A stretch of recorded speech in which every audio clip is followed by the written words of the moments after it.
Hello, retro fans. This is basically the very first episode recorded in my new, let's say, well, room, or let's call it studio. And basically, everything is still heavily under development. So this is basically some sort of a test episode as well. So I have a whole new setup. I mean, I'm using the old equipment actually, but I have arranged things a little bit differently. I got a second screen where I really can see the output of the stream or of the recording. And basically, I got some struggles with OBS as well, so it's actually behaving a little bit weird. So I got no transitions and I can't figure out what's going to be the problem. So usually I'm running OBS in studio mode so that I can see the scene I have selected, and when I feel right about it, then I hit the transition button. But actually, this isn't working right now, and so I'm basically in standard mode, and OBS switches scenes immediately. That's strange, but well, at least I'm happy that I can record some audio because I was really having a very hard time. So OBS gave me grief and was kind of disabling my microphone input. So the microphone is running over an USB audio device, the very same I have used for more than a year now, or something like this. But well, moving a PC from one point to another point and connecting USB devices to a Windows system, perhaps to different ports, it's kind of, well, screwing up everything. And it feels like you have to start from the very beginning. But well, at least it is working quite okay so far. I'm really happy with the new setup. I may have to work a little bit on the audio quality. So as you can hear, there's a lot of hall in this room. It's a huge room. So I may have to kind of, well, do something against this. So I'm sorry if the voice comes a bit too, well, I don't know, exaggerated or something like this. But anyway, that's not going to be the main topic of this episode. As you may have seen in the title, I have received something and I'm really curious to check this because I have seen already a couple of videos on YouTube and it looks like there are a lot of possibilities with this little device, and therefore let's jump into it.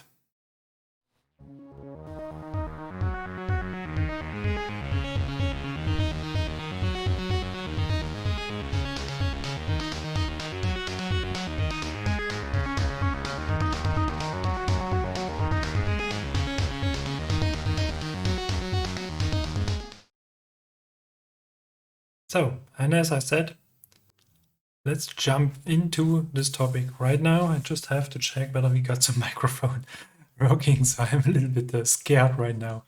But as you can see, there's a box on my desk already. We're going to open this box and hopefully going to find what I really looking forward to test. And oops.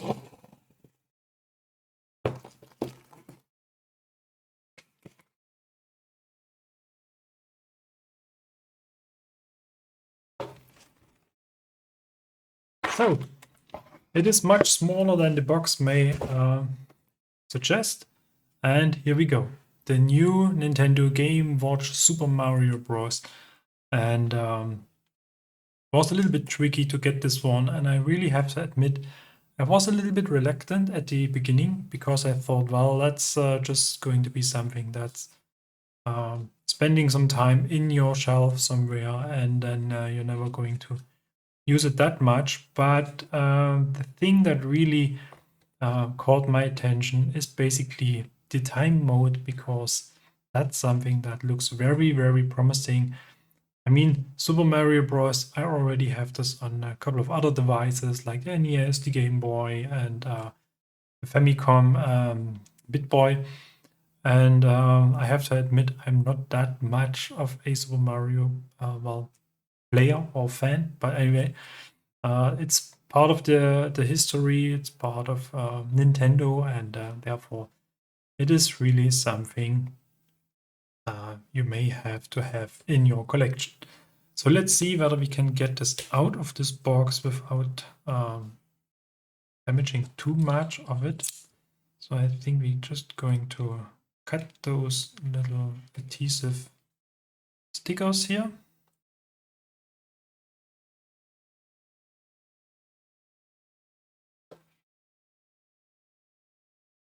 There we go. And now we are hopefully able to open it. Yeah.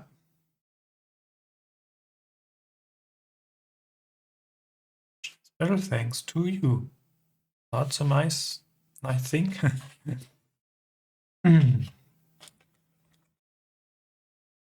So this is not going to be an in-depth testing review whatever of this thing because as I said, there are so many already available on the internet, and so many people have said something about this device already. So this is more something like well, unboxing and testing. So I have to admit it is way smaller than I have expected it. So I really thought it's going to be a little bit bigger, but well, anyway, let's see if it is going to start. Yeah, press time button. Okay. Yep.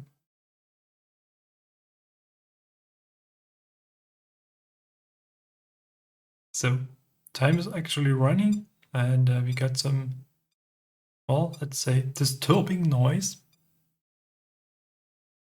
Not sure whether you can hear it.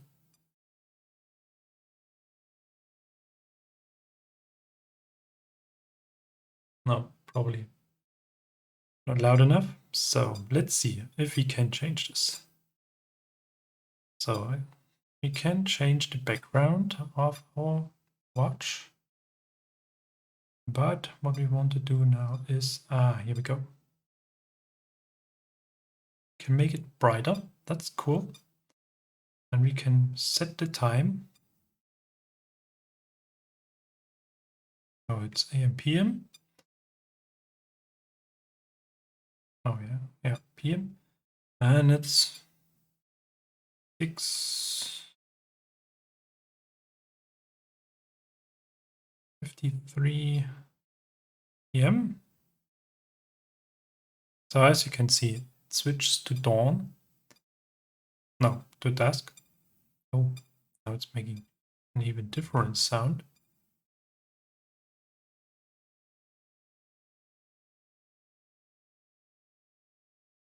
Interesting. So now we are able to mute the sound or to make it even louder. And what I've learned so far is that if we press button A for a couple of seconds, then we have to go back into time mode. Now we can launch enemies. They are actually flying to the top of the screen, so it's not affecting something. And here you have seen already that Mario jumped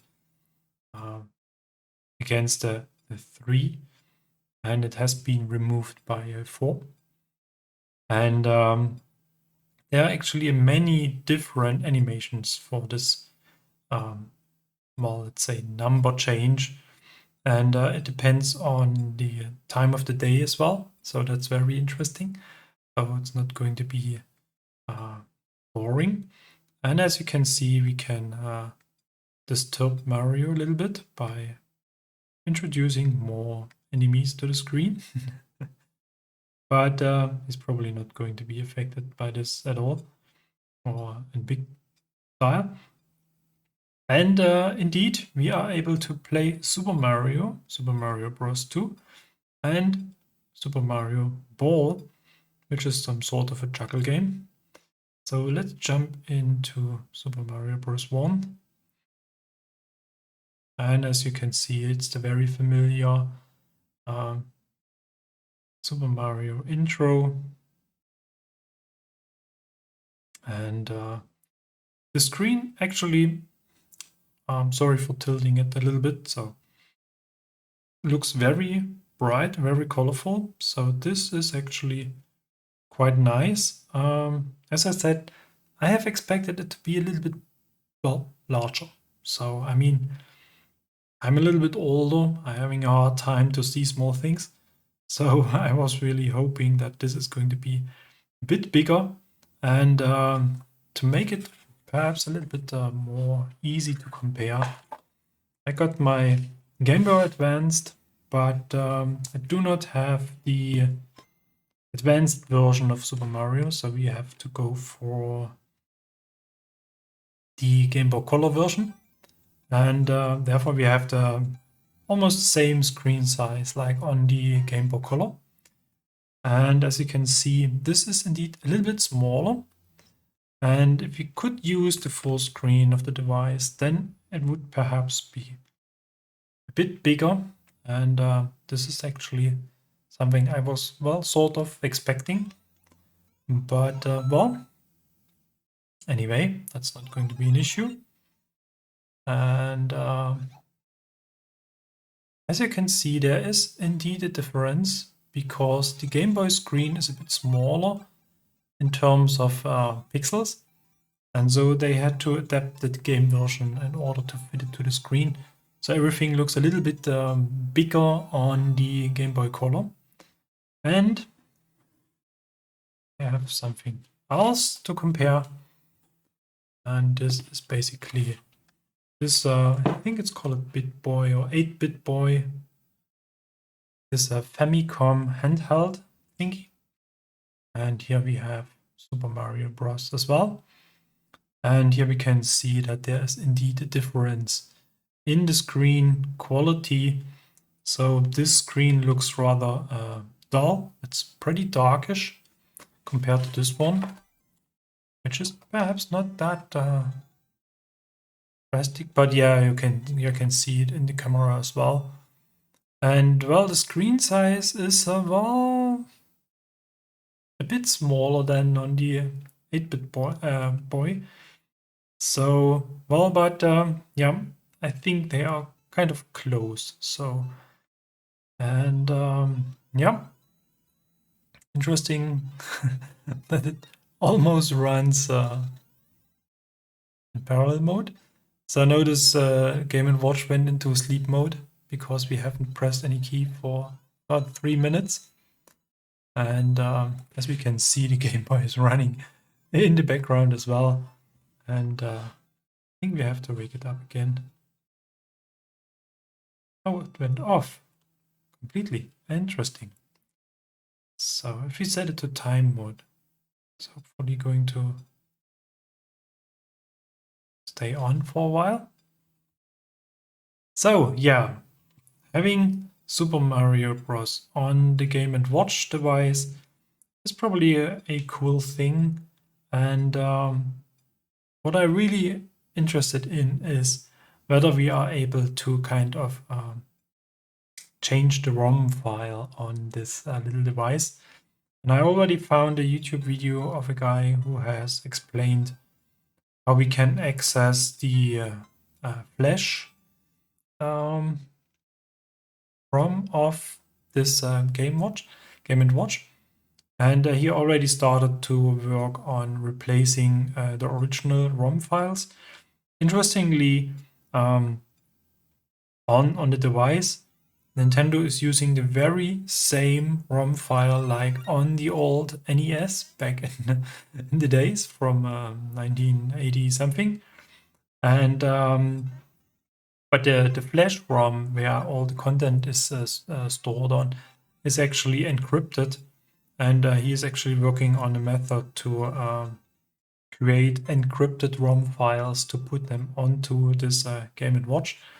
And as we have seen here, we have basically 3 different, let's call it slots. So replacing one of the games should be basically rather simple. And what I'm really interested in is to get, well, Tetris onto this Game&Watch, because the thing is that for the Famicom, there has never been a good Tetris version. And if we talk about the classic Tetris, the NES-Tris, Tetris we know from the NES, like people playing it in the classic Tetris World Championship in the CTWC, then it is really a dream to get this onto kind of a portable device, like at the Game Boy or something like this. And the thing is that I used to play the standard Nintendo Tetris that has been released for the very first Game Boy, which is very close to the Nestris, but well, it is close, not exactly the very same. And the Game Boy Color Tetris version is already very different compared to the Nestris version. And as I said, Tetris has never been released in this, let's say, form for the Famicom. So I got two different Tetris cartridges, but this is this very odd version where you have just one rotation direction and the button layout is very different. So anyway, it's not about Tetris today, it's about Super Mario Bros. And the thing I was interested in as well is to compare this against an NES controller. And actually, I thought I have prepared this, but it looks like I have kind of misplaced it.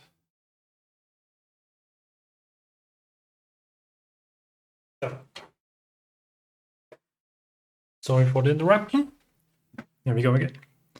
So this is the original NES controller, and as we can see, it is almost the same. So buttons are a bit smaller, and the distance between the button is different, but actually it is sort of close. If you compare to this 8-bit boy, then well, here we can see it is indeed very different. But well, these are totally different devices, and the Game&Watch Super Mario Bros. By Nintendo is a very sleek, very small device. You can put it in your pocket. And what I've learned so far is if you're going to start a game, ooh, it's loud.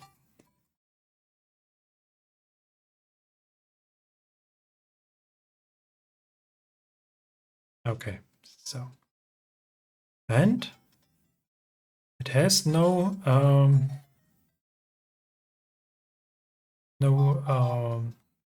stereo jack 3.5 or something like this for your headphones. So if you're going to play this in the subway or something like this, in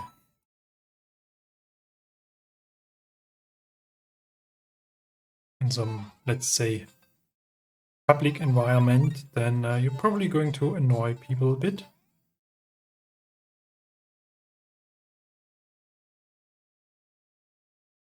Buttons are very, very well, stiff. So compared to a standard Nintendo controller,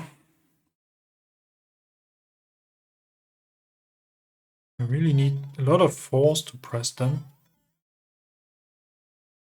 Oops. So this requires some adaptation. And this device is really loud. Oh. So yeah, this is a bit unfortunate that you can't use some headphones. I think this would be very, very cool. Oops.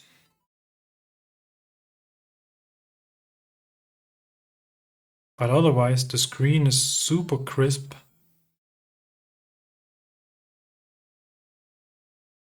Ah, But well, the buttons, that's really something I have to get used to it.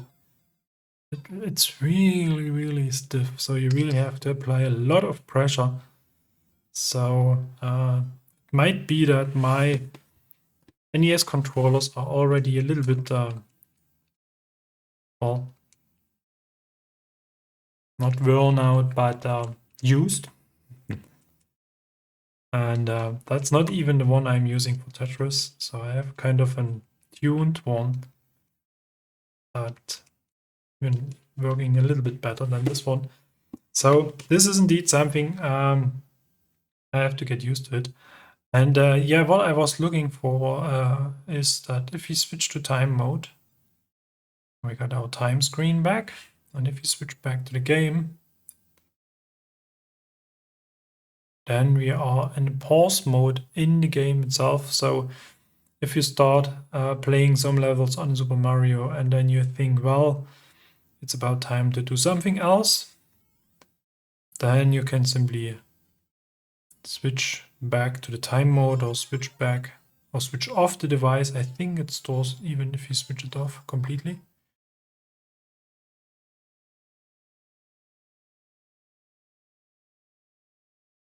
Nope, too slow.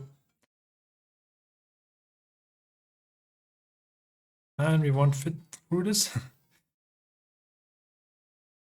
Ah, same mistake over and over again. So those buttons are really kind of well,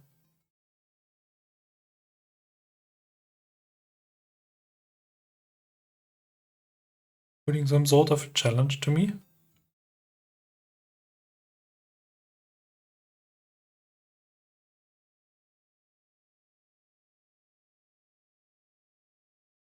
I'm not going to pretend that I would play much better on the original NES or something like this, but well.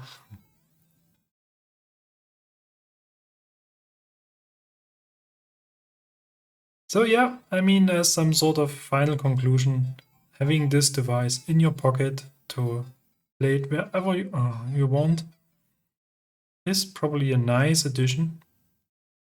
And especially the time mode, the watch mode is very, very nice. And damn it. Really have to consider where I'm going to place this one. And it has an USB-C connector, I think. So let's see. No, it's not USB-C. Then it is USB-C. On the other side, this is basically the speaker. So, okay. Sorry for the confusion.